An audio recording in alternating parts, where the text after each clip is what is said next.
السلام عليكم ورحمة الله وبركاته. الحمد لله وكفى وسلام على عباده الذين اصطفى.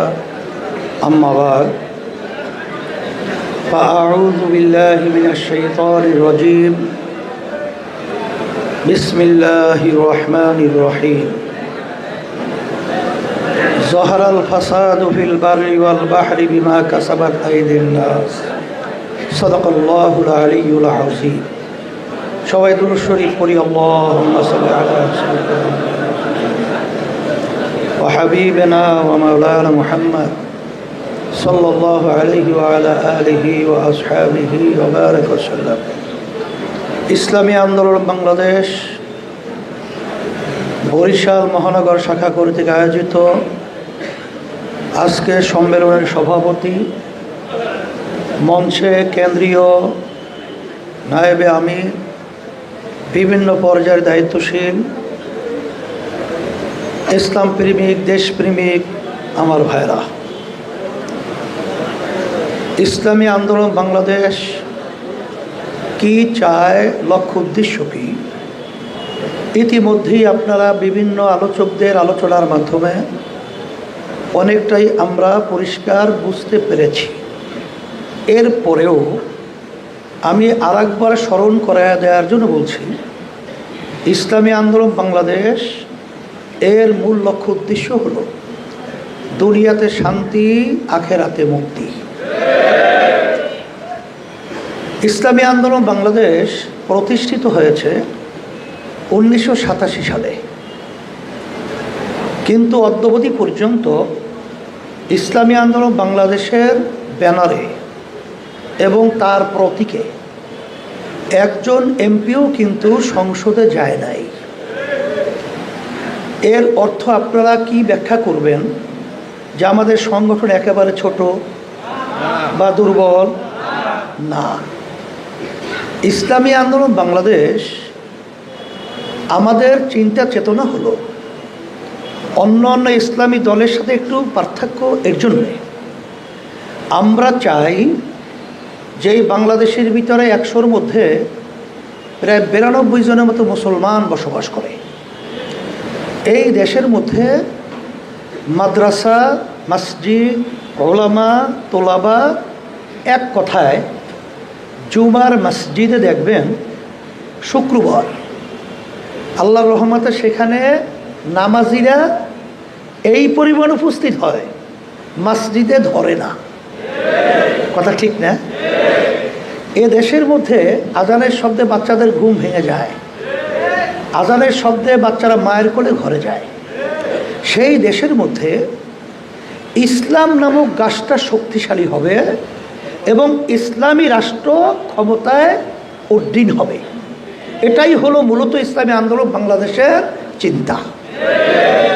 আমরা 53 বছর স্বাধীনতায় দেখেছি যে আমাদেরকে বোকা পেয়ে কিছু স্বার্থন্বেষী মহল আমাদেরকে বারবার তারা ধোঁকা দিয়েছে, বোকা পেয়ে ধোঁকা দিয়েছে। অর্থাৎ আমাদেরকে সিঁড়ি হিসেবে ব্যবহার করে তারা ক্ষমতায় যাওয়ার পরে এক কথায় ছোটোবেলায় আমরা পড়েছিলাম টুনটুনা টুনটুন, এই শব্দটাই কিন্তু আসলে তারা বারবার আমাদেরকে বাজিয়েছে, শুনিয়েছে, দেখিয়েছে। আমরা আর ওদের সিঁড়ি হিসেবে ব্যবহৃত হতে চাই না, আমরা আর পরগাছা হতে চাই না। ইসলাম নামক গাছটা বাংলার জমিনের মধ্যে বট বৃক্ষের চেয়েও শক্তিশালী হয়ে তারা বাংলাদেশের ভিতরে অবস্থান করবে, রাষ্ট্রীয় পর্যায়ে ইসলাম ক্ষমতায় থাকবে। এই চিন্তার ব্যবধানতায় আজকে যদিও নাকি বিভিন্ন সময় আমাদেরকে সিল লাগানো হতো যে আমরা ভারতের দালাল, আওয়ামী লীগের দালাল, ওই বিএনপির দালাল, আসলে আমরা কারো দালাল নয়, আমরা হলে আল্লাহ এবং আল্লাহ রসুলের দালাল। এইটা সবসময় পরিষ্কার মনে রাখতে হবে। আর বিশেষ করে যারা আসলে আমাদেরকে বিভিন্ন সময় এই তকমা লাগায়, আসলে তাদের ইতিহাস কিন্তু দালালি। এটা আমি ওইভাবে ব্যাখ্যা আর দেবো না, আর দিতেও চাই না। তবে ইসলামী আন্দোলন বাংলাদেশ যে নিরেট দেশের জন্যে, মানবতার জন্যে, ইসলামের জন্যে আমরা যে রাজনীতি করি তার বাস্তবতা আপনাদের সামনে দেখাবো। 5ই আগস্ট, জুলাইয়ের কিছুদিন আপনারা দেখেছেন, যখন আমাদের দেশের মেধাবী ছেলেগুলো তাদের ন্যায্য দাবি আদায়ের লক্ষ্যে তারা যখন আওয়াজ তুলেছিল, তখন আপনারা দেখেছেন যে ক্ষমতা লোভীরা, ফ্যাসিস্টরা আর আওয়ামী লীগ, তো আমি এখন পরিষ্কারই বলছি, এটা আসলে কিন্তু ভারতেরই সরকার ছিল। ব্যাখ্যা অত বেশি প্রয়োজন নাই, তবে শেষটা শোনাই। যখন নাকি নরেন্দ্র মোদী এখন যে প্রধানমন্ত্রী হলো, শপথ নেয়ার আগেই আমাদের দেশের কিন্তু প্রধানমন্ত্রী যে নাকি স্বঘোষিত স্বদলীয় প্রধানমন্ত্রী, কারণ সে তো বাংলাদেশের জনগণের ভোটে সে তো নির্বাচিত হয় নাই, তার দল নির্বাচিত হয় নাই, তাকে আমরা প্রধানমন্ত্রী বলতে পারি না। এই জন্য আমরা কখনোই বলি নাই, এই জন্য স্বঘোষিত বলছি, এবং দলীয় প্রধানমন্ত্রী তারা বলছে। শপথ নেওয়ার আগে সে চলে গেছে ভারতে যাওয়ার পরে আপনারা দেখেছেন 10টার মতো চুক্তি করেছে, যেটা তারা পরে ব্যাখ্যা দেয় হাসান মাহমুদ সহ সমঝোতা স্বাক্ষর। আমাদের বাংলাদেশের জনগণ জানে না, সংসদ জানে না। সেই 10টা চুক্তির মধ্যে আমরা ভালো করে পর্যালোচনা করে দেখেছি, একটা চুক্তিও বাংলাদেশের ছোট থেকে ছোট কোনো স্বার্থের জন্য হয় না। প্রতিটা চুক্তি হয়েছে ভারতের স্বার্থের জন্য। আল্লাহ হেফাজত করেছেন। আজকে যদি চুক্তি বাস্তবায়ন হতো, আজকে তো আমাদের বাংলাদেশ থাকতো ভারতের একটা অঙ্গরাজ্য, বাস্তবে প্রমাণ হয়ে যেত। তারা বলে ট্রানজিট কাকে বলে? এক দেশ থেকে অন্য দেশে ঢোকে পরবর্তী দেশে যাওয়ার জন্যে। এই মাঝখানে অন্য দেশে ঢুকছে, এটাকে ট্রানজিট বলা হয়। এটা আন্তর্জাতিকভাবে এটা বৈধ। কিন্তু তারা তো ট্রানজিট দেয় নাই।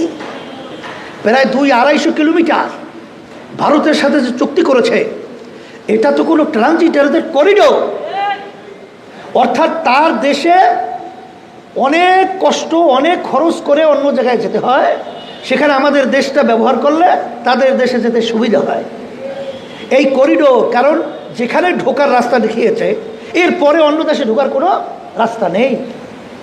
তাহলে করিডোর দিল 200-250 কিলোমিটার, কিন্তু আমাদের ভারত হয়ে পাশেই নেপাল, অন্য যে ভুটান, এই রাষ্ট্রগুলো পৌঁছার জন্য 17 থেকে 18 কিলোমিটার মাত্র রাস্তা ট্রানজিট। আমরা বারবার বাংলার মানুষ, বাংলাদেশের সরকার, আমাদের বাংলাদেশের জনগণ ভারতের কাছে চাওয়ার পরেও অদ্যাবধি পর্যন্ত সেই 17-18 কিলোমিটার রাস্তা ট্রানজিট আমাদেরকে দেয় নাই। কিন্তু কোনো কথা নাই, 200-250 কিলোমিটার রাস্তা তারা করিডোর দিয়ে দিল।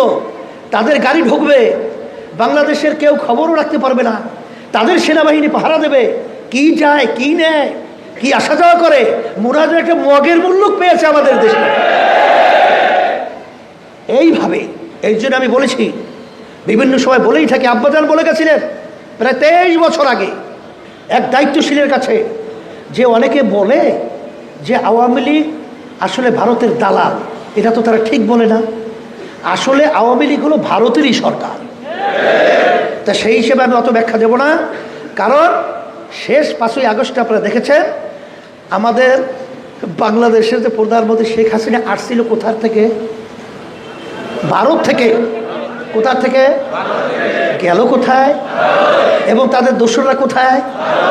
আচ্ছা, তো এবার নতুনভাবে তার বোঝানো দরকার হয় না।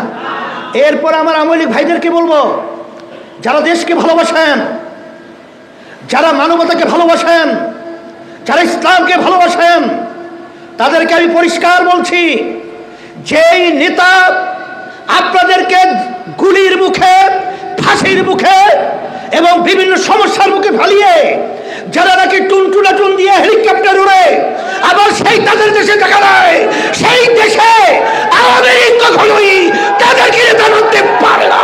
এটা হতে পারে। সেই হিসাবে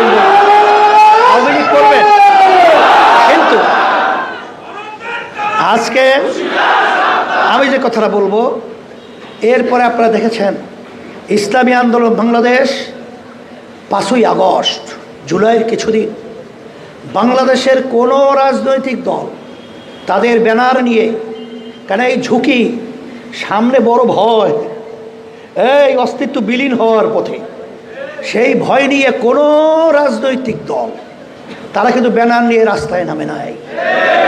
কিন্তু আমরা যে দেশের জন্য, মানবতার জন্য, ইসলামের জন্য রাজনীতিতে তার বাস্তবতা হলো ইসলামী আন্দোলন বাংলাদেশ একমাত্র আমাদের ব্যানার নিয়ে ন্যায়ের পক্ষে অন্যায় প্রতিবাদে খুনিদের বিরুদ্ধে যখন আওয়াজ তুলেছিলাম, খুনিরা বাংলাদেশ থেকে ভাগতে বাধ্য হয়েছে, বাংলাদেশ স্বাধীন হয়েছে, আমরা স্বাধীন বসবাস করি। সেই হিসাবে আমি বলবো ইসলামী আন্দোলন বাংলাদেশ আল্লাহর রহমতে আপনাদের দোয়ায় এখন কিন্তু একটা ছোট্ট দল নয়।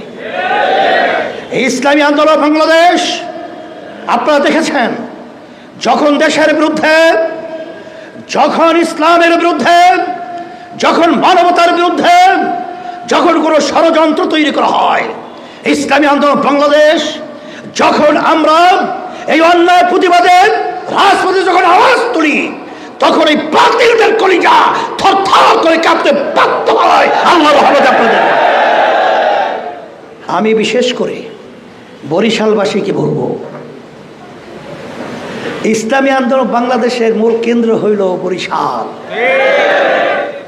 আমি বারবার বলছি, আজকেও স্মরণ করে দিচ্ছি, যদি রংপুর আজকে এরশাদ সাহেবকে যদি বলতে পারে আমগো ছেলে, যদি আজকে বগুড়ায় যদি বলতে পারে জিয়াউর রহমানকে আমগো ছেলে, ফেনীতে যদি বলতে পারে খালেদা জিয়াকে আমগো ছেলে, গোপালগঞ্জ যদি বলতে পারে আমগো মেয়ে আমাদের ছেলে, বরিশালবাসীদের কাছে আমি বলবো, বিশ্ববজির চরমনাই রহমাতুল্লাহি আলাইহি, ইসহাক সাহেব রহমাতুল্লাহি আলাইহি, আর আমরা যারা নগণ্য খাদেম রয়েছি, আমরা কি দোষ করেছি যে আমরা ইসলামী দলের নেতৃত্ব দিয়ে? এইটাই আমাদের দোষ? যদি তাই না হয়, আমি বলবো বরিশালের মাটি ইসলামী আন্দোলনের ঘাঁটি। একটা মানুষও ইসলামী আন্দোলনের বাহিরে কেউ থাকবে এটা আমাদের মন চায় না। সেই হিসেবে আমি সকল গুদার আহ্বান জানাবো, মাঠ কিন্তু উর্বর রয়েছে, জমিনে ফসল ফালালেই ফসল ধরবে, ফসল সুন্দর ফলবে। আজকে যদি আপনারা ওয়াজাহিদু ফিল্লাহি হাক্কা জিহাদিহি, যদি আপনারা জিহাদ করার মতো করতে পারেন, সেইভাবে তৎপরতা পরিচালনা করতে পারেন। বাগেরহাট গেছিলাম, এক ব্যক্তি আমার কাছে ফাইল নিয়ে আসছে, বলতেছে হুজুর একা ইসলামী আন্দোলনের পক্ষে 1600-র মতো সদস্য বানাইছে, একজনে একা। বরিশালের মাটি তো উর্বর, সেখানে আমি সাংবাদিক ভাই সহ, প্রশাসন সহ সকল গুতার আহ্বান জানাবো, যারা পরীক্ষিত, আমরা জলীয় পানীয় ভাগে স্থলভাগে যত বিপদ আপদ মুসিবত আমাদের হাতের কামাই। আমরা বিএনপি দেখেছি, আওয়ামী লীগ দেখেছি, জাতীয় পার্টি দেখেছি, আদার্স অন্য সব দেখেছি, কিন্তু ইসলামকে আমরা দেখি নাই। এই জন্য আমি অনুরোধ করবো, দুনিয়াতে শান্তি আখেরাতে মুক্তির লক্ষ্যে আপনাদের সকল প্রতি আহ্বান জানাচ্ছি, আসেন আমরা দুনিয়াতে শান্তি আখেরাতে মুক্তির লক্ষ্যে ইসলামী আন্দোলন বাংলাদেশের ছায়াতলে আপনাদের সকলকে আহ্বান জানাচ্ছি এবং সকলকে দাওয়াত দেওয়ার জন্যে, সবাইকে সদস্য বানাবার জন্যে আমি বিশেষ করে আপনাদেরকে নির্দেশ বলেন, অনুরোধ বলেন, যা বলেন তাই করছি।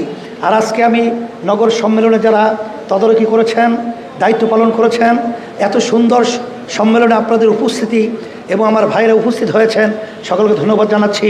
সাংবাদিক ভাইদেরকে ধন্যবাদ জানাচ্ছি, প্রশাসন ভাইদেরকে ধন্যবাদ জানাচ্ছি। সকলকে ধন্যবাদ জানিয়ে আগেই তো নতুন কমিটি যেহেতু করতে হবে,